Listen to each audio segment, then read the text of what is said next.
নমস্কাৰ সকলোকে। বিৰিণা সাজপাৰত আজি আপোনালোকৰ কাৰণে লৈ আহিছোঁ এযোৰ খুবেই ধুনীয়া কাপোৰ আৰু এই কাপোৰযোৰ আপোনাৰ খুবেই ছফ্ট হয় কাপোৰযোৰ। আপোনালোকে ধুনীয়াকৈ বাৰ্থডে পাৰ্টি হওক বা ঘৰতো যদি কিবা অনুষ্ঠান থাকে তেতিয়াহ'লে অনুষ্ঠানতো হওক ধুনীয়াকৈ পিন্ধিব পাৰিব এই কাপোৰযোৰ। এইযোৰ চাওক,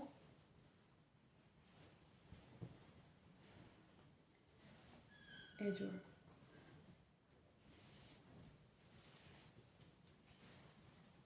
এইটো দেখিছে, এইযোৰ চাদৰ হয় আৰু এইটো হয় আপোনাৰ ছাইড পাৰি। এইযোৰ মেৰুণ কালাৰ হয় এই কাপোৰযোৰ। তাত আপোনাৰ য়েল্ল' কালাৰৰ মাজে মাজেও অলপ অলপ বুটা আছে।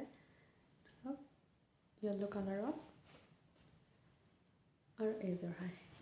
আৰু ইয়াৰ মেখেলাখন হৈছে এইখন হৈছে মেখেলা আৰু এইখন আপোনাৰ চাদৰ।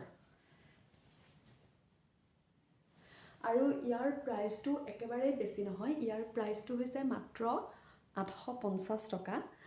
খুবেই ছফ্ট হয় কাপোৰটো, একেবাৰে কোমল কাপোৰ। আৰু আপোনালোকে ধুনীয়াকৈ, মই কৈছোঁ আপোনালোকক ধুনীয়াকৈ বাৰ্থডে পাৰ্টি হওক বা ঘৰতো যদি কিবা অনুষ্ঠান থাকে সেই অনুষ্ঠানতো ধুনীয়াকৈ আপোনালোকে পিন্ধিব পাৰিব এই কাপোৰযোৰ। যদিহে কাৰোবাৰ এই কাপোৰযোৰ মন পচন্দৰ হৈছে তেতিয়াহ'লে তেওঁলোকে মোক FBত মেছেজ কৰিব পাৰে আৰু নহ'লে ইনষ্টাগ্ৰামত মই মোৰ হোৱাটছআপ নাম্বাৰ দি থৈছোঁ। হোৱাটছআপ নাম্বাৰতো তেওঁলোকে মোক ক'ব পাৰে, জনাব পাৰে যদিহে কাপোৰযোৰ আপোনালোকৰ পচন্দ হৈছে। Thank U.